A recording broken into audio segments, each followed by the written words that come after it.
మిత్రులకు నమస్కారం. వాస్తవంగా చాలా అదృష్టవంతుడిని.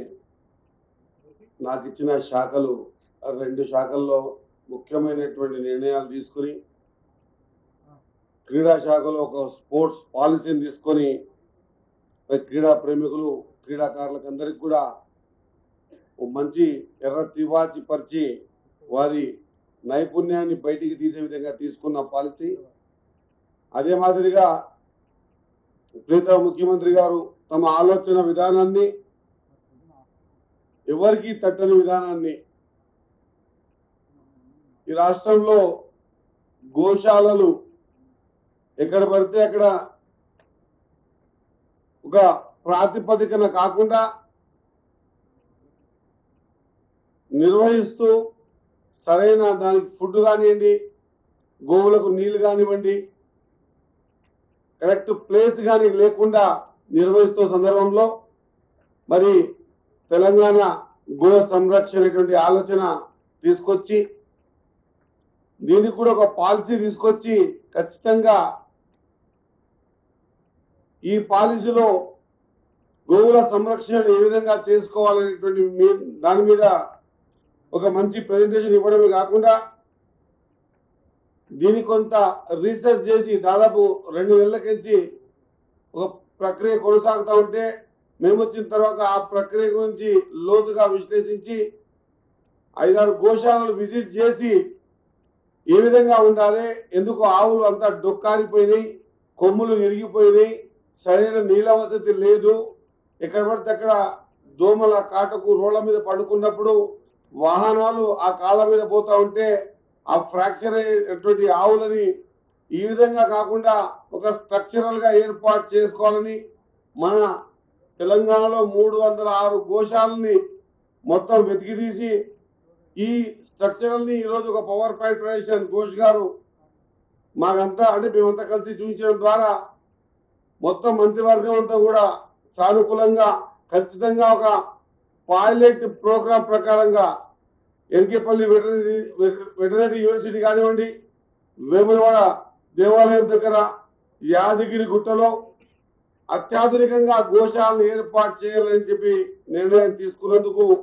మనస్ఫూర్తిగా ముఖ్యమంత్రి గారికి, కేబినెట్ కి నా హృదయపూర్వక ధన్యవాదాలు తెలియజేస్తా ఉన్నా. ఇదే కాకుండా ఈ 306 ఏవైతే గోశాలలు ఉన్నాయో వాళ్ళు కూడా ఒక సక్రమమైన పద్ధతిలో నిర్వహించుకునే విధంగా ఈ గోశాలకు మొత్తం రిజిస్ట్రేషన్ల ఏర్పాటు చేసి వాటి నిర్వహణపై సమగ్ర విధానం కూడా రూపొందించుకున్నటువంటి ఈ కేబినెట్ విధానం కూడా నేను ఆ మంత్రి శాఖగా ఆ మంత్రిగా ఉన్నందుకు ఆ శాఖకు నా శాఖ తరఫున ముఖ్యమంత్రి గారికి, మంత్రివర్గానికి హృదయపూర్వక ధన్యవాదాలు తెలియజేసుకుంటూ మరి 100% ఇది ఒకటే కాకుండా నా శాఖలో ఇంకొక శాఖ అయిన మత్స్య శాఖలో కూడా మరి మత్స్యశాఖ ఎలక్షన్స్ గురించి కొంత చర్చ నడుస్తా ఉన్న సందర్భంలో ఖచ్చితంగా మత్స్యకారుల అభివృద్ధి కోసమై ఇప్పుడున్న పరిస్థితుల్లో 100% మత్స్యకారులకు ఏదైతే ఫిషరీస్ కోఆపరేటివ్ సొసైటీలకు పర్సన్ ఇన్ఛార్జ్ గా ఏర్పాటు చేసి సొసైటీని ముందుకు తీసుకుపోయి ఈసారి పెద్ద ఎత్తున ఈ రాష్ట్రంలో ఉన్నటువంటి చెరువుల్లో, కుంటల్లో ఎక్సర్సైజ్ చేస్తే 82 కోట్ల చేపల్ని 80 mm కెంచి 110 mm మధ్యలో ఉన్నటువంటి సైజు గల చేప పిల్లలు ఇవ్వాలనే ఆలోచనతో ఒక ప్రక్రియను ఏర్పాటు చేసుకొని మీ కేబినెట్ కి మరొకసారి కూడా సీఎం గారికి, డిప్యూటీ సీఎం గారికి హృదయపూర్వకంగా ధన్యవాదాలు తెలియజేస్తా ఉన్నా. స్పెషల్ బడ్జెట్ ఇచ్చి పోయినసారి 19 కోట్లే ఉంటే అది కాదన్నా ఈసారి ఒక రాష్ట్రం అంతా కూడా గతంలో ఎవరు మంత్రిగా లేరు, రాష్ట్రం కాదు సమైక్యాంధ్ర ఉన్నప్పటి నుంచి కూడా చూస్తే మొదటిసారి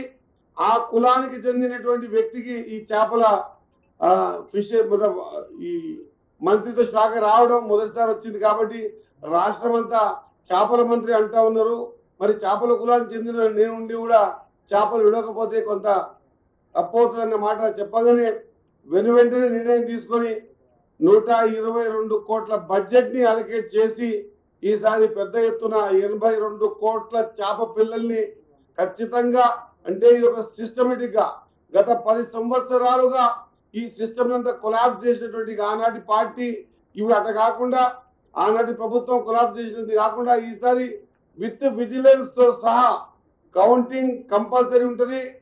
సైజ్ కంపల్సరీ ఉంటుంది. ఖచ్చితంగా